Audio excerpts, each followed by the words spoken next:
Tango, take one, A and B cameras on the air. It felt kind of unencumbered. I was told right from the outset, do what, you know, you believe Rocketman it should be, you know, find what your vision is.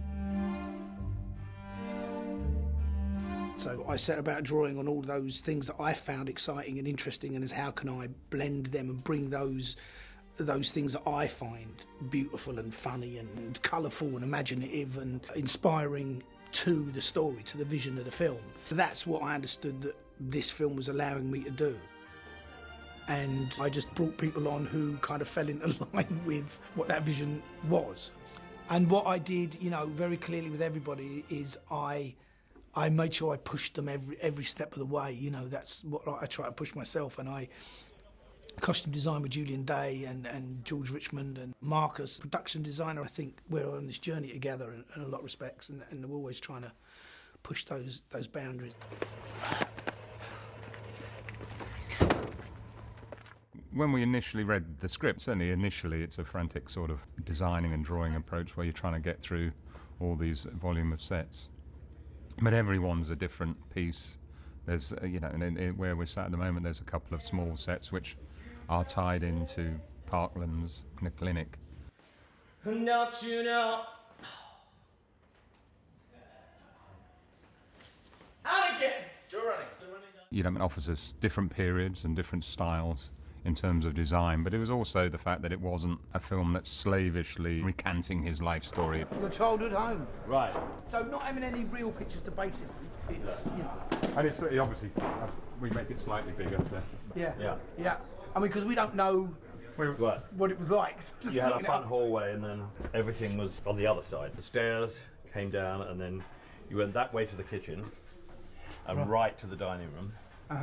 And right to the lounge, so that's kind of right. Okay. Because we have, remember, we had the pictures, they wrecked the original house. Yeah. And Elton was like, oh, it's changed a bit. Yeah. The basics of the script is that it's Elton looking back on what's happened, really. It's from his mind's eye.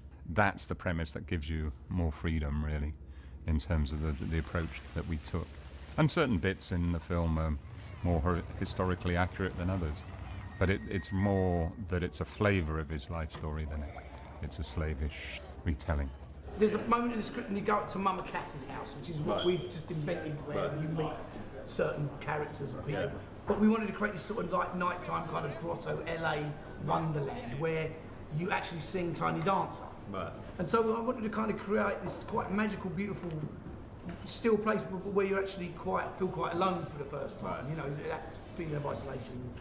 And so this just seemed like a really lovely way to do it. And so we'll go out into the woods and we'll build this very magical kind of beautiful place. And it's such a beautiful song, sung in this really kind of... And so part of it will also put a digital view of LA, so you get that sense that you're in Laurel Canyon. Marcus, I was blown away by what he did. This is the replica of the pub that you played. Oh, right, the Northwood Hills. The Northwood Hills, right. Our version of it. Right. Here's the doors here, and all the punters and the barman. I mean, what he put on screen was phenomenal. It's the first time I worked with Marcus, but I knew his work and was a huge admirer of it. And yeah, he just was like a revelation to me, even beyond what I knew that he would bring. He realises all these moments, brilliant. There's not one set in the film that looks like a set. And for me, that's like a massive achievement. And we span, you know, from the 50s through to the late 80s. And there's not one moment where, you know, I defy anyone to say, oh, that's definitely a set, because some are and some aren't. A lot of them aren't. The film itself has had a lot of sort of challenges with the locations that we wanted to do. Certainly a lot of the interiors and the kind of the schedule. But generally, filming in London is difficult now anyway. The hardest thing is to try and to gel all those locations together into the schedule that they want. But I think we've done reasonably well. We've spent a lot of time inside London, but we've got the breathing space where we can go out to the outskirts and shoot on locations just outside, which gives us a lot of breathing space for when we go into central London.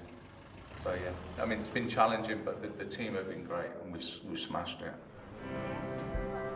It is an absolute dream job for a costume designer. I think it's a dream job for anybody that's working on it. And Elton John is one of the most iconic people in the world. Everything about him is larger than life. So it was quite daunting as the idea of representing him through his clothing. As it's not a documentary, we wanted to create not necessarily a different Elton, but just something for the film that would fit into the film. And I just said the costume for coming out of rehab into the street is absolutely perfect, because at the end of the 80s, I was wearing mohawk wigs, football wigs, and when I was in Australia, I was probably the craziest there's ever been, as far as what I look like.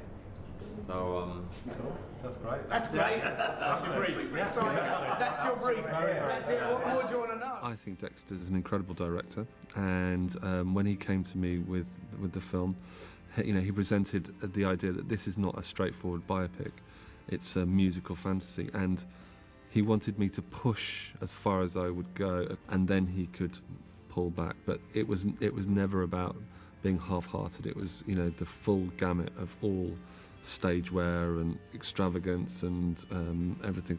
I think this is a totally unique experience. The musical numbers, the drama, going through the different periods. We just went full tilt into producing all the costumes, really. It's quite a gritty movie. When I first read the script, I thought, wow, these are proper dance numbers. But through that dance, you've got to show the emotion as well. It's not just a frilly dance routine. All the sort of the makeups and the hair and everything, and the costumes are all like gelled together to sort of take you through the emotions. So every dance routine is Elton growing or going through a different stage of his life. So that way we tell the story without sort of doing sort of deep cuts. It kind of all blends in really nicely and sort of takes the audience with the music. Looking at all those periods, from the 50s through to the 80s, was fantastic. And that change in fashion for all those periods. And we start in sort of 1950s pinner.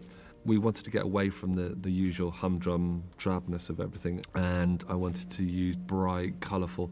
I sort of looked at West Side Story and Tommy and various other different sort of musicals that had been done before, and wanted to just include that huge blast of colour to begin with. Then we went into the sort of the 60s.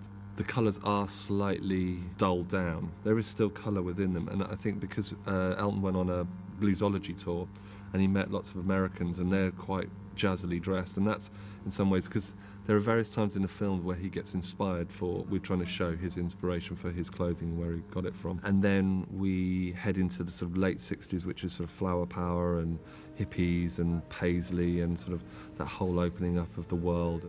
And then obviously we get into the 70s where there's more powerful colours and obviously through into the 80s where it becomes more sort of acid and the colours and more primary. So yeah, there's a huge array of colours throughout the whole film. I loved doing the 70s in this. It's so nice to sort of see people look so different with those wonderful bell-bottom trousers and everything. And the 50s is much more boxed in, isn't it, and sort of a bit more controlled. So that's what was so nice about doing this, is that you've got all those different eras to show. So you could be really controlled in the 50s, and then you starting to loosen up in the 60s. Then you end up sort of getting even looser in the 70s with the sort of beautiful long hair and the big sideys. And women's hair became so much looser as well, didn't it? To go with the costumes, obviously, they sort of became more flowy. So it's been exciting to sort of understand that and then take it that step further as well.